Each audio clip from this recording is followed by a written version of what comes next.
The Lucid Air was introduced to us towards the end of 2021, and it's impossible not to compare this car with the Tesla Model S. But that's exactly what the CEO of Lucid wanted to do. He's an ex-Tesla employee, and he built this specifically to compete with the Model S. And he's the right guy to do it too, because he took everything that he learned at Tesla and applied it to the Lucid Air. So was he able to actually create an electric vehicle that's better than the Tesla Model S? Let's find out. When the Lucid Air first came out, it was actually a lot more expensive, but because of what Tesla has been doing in terms of dropping the prices, Lucid had to follow the same path. And so what you have is a Lucid Air that you can buy for about the same price that you would buy a Model S for. Lucid Air starts in the mid-70s, but can go all the way up to over $250,000 for the Sapphire Edition. Totally not worth it in my opinion. Stylistically, I like what Lucid has done with this strip of lights and this vertical beam right here. It looks futuristic and different from other cars. I like the taillight as well with this horizontal strip and the Lucid lettering right in the middle. But then when you look at the overall package from the outside, there's something missing. I can't quite put my finger on it, but it's a little too plain. It blends in with the sea of sedans out there. You know what ultimately really bugs me about the way this car looks? It's this humongous wheel gap. Actually, there's one more thing. It's this terrible key fob. It's cheap, it's plasticky, it's super light, and hard to figure out how to use this. You push this button in the middle, apparently, to lock the car and unlock the car.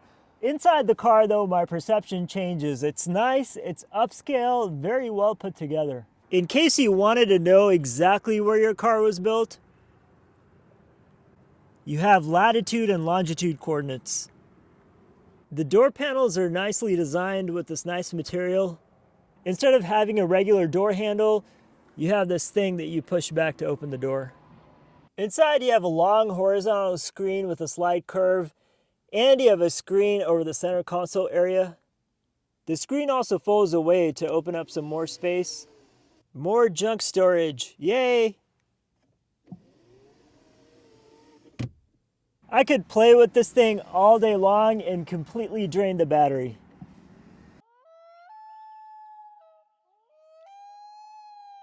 Need to open the glove box? Just tap the glove box button. Since it's a high-tech EV, obviously everything is done through the screen, including your steering wheel controls, mirrors. You can also unlock the front and the rear trunks with these buttons. To give more room to the rear passengers in the back seats, the trunk cutout is a little weird. Just looks odd the way it's shaped. And also it makes the trunk space a little unusable. This area goes in pretty deep, so you could slide a lot of stuff in here, but if you wanted to put stuff on top of each other and stack it, you can't do that because you don't have that wide open cutout. You do have some additional storage in the back underneath this. This is a pretty big sedan, so you have quite a bit of room up front, which is typically not the case with most EVs. The feature that I most appreciate about this car is the fact that I can adjust the passenger seat all from the center menu. This is really useful because say you have somebody that's seated all the way up, shoved all the way into the dashboard, and they're gone, and you need to be able to push your seat back. Instead of having to go all the way around to this seat and try to adjust it, you can just simply do it from the center console. Brilliant. There's a lot of things you can adjust with the seats. You can change the position, the height, recline, cushion tilt, lumbar support. You got it all. If you wanted to, you could change the theme. You have options of space, solitude, wonder, escape. When you change the themes on here, it changes it on the dash screens also, which is cool. The steering wheel has kind of a unique design to it with these two things. But some of these buttons and these things do have a cheap feel to them.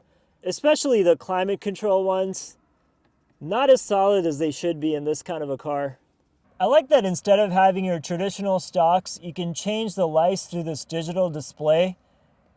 The wipers as well, defrost and everything just through this menu. Overall, I would say the car feels more luxurious and a little bit more premium than the Tesla Model S. The materials, fit and finish do feel nicer. But there's some cheapness to the interior, like the AC vents, for example. Some of these buttons, they just don't have the same feel. So that's a little bit of a letdown. This is one of the roomiest sedans that we have today. There's so much legroom up here. It's so spacious, so wide. It really feels like a limo. And you also have your own climate control back here with heated seats. It's a nice touch. More storage. Woohoo! If you want to be chauffeured around and be driven in, then this is the car to get. And your Lucid Air comes with a bear. It's a nice view from the back of the driver area. This is the widest opening door that I've seen. So far, I'm really enjoying the car and the tech and how it feels on the inside. Is it better than a Tesla? Maybe a little bit in terms of quality, but not enough to sway me to get the Lucid over the Tesla.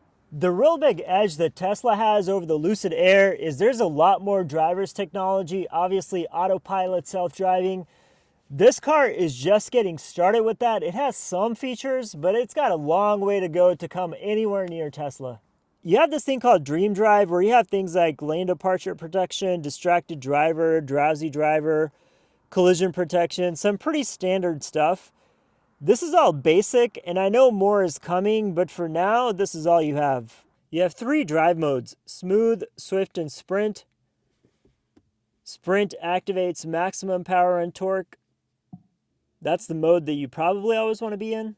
It's odd, though, that they don't have separate ride comfort settings. I think that's something a lot of people could use. Where you do have an edge with this car is supposedly it comes with 400 plus miles of range. Right now I have 300 at 78% battery, so that's pretty good. And you can get other models with even more miles on the battery. Compared to a Tesla, right away you feel that this car feels better put together. It feels a little more premium, a little more solid. It's more insulated for sure. It's quieter at highway speeds and just has a tad more luxury than the Tesla. It absorbs all the bumps pretty nicely. It's very stable and composed. And when it comes to power, you get all of that goodness out of these electric motors and tons of speed and acceleration.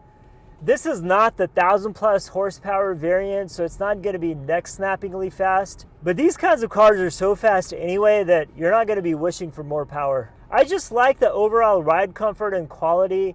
But when you try to toss this thing around turns, it does feel heavier and bigger than the Tesla. It's a little less agile. When you hit sprint mode, it gives you a warning message that says it's recommended to be used by only skilled drivers and advanced drivers under suitable driving conditions. Am I advanced and skilled enough to handle sprint mode? Let's find out. You can really get up and going. Probably too much to where you could easily lose control in this. If you are going to go with the Lucid, save yourself the money. Don't go with the Sapphire for $250,000, 1,200 horsepower. The base pure model is good enough and you're going to get plenty of fun out of it. The whine in this car kind of feels like you're in an airplane, just like a muted version of one. Especially as you let off the throttle. It sounds like the airplane's about to land.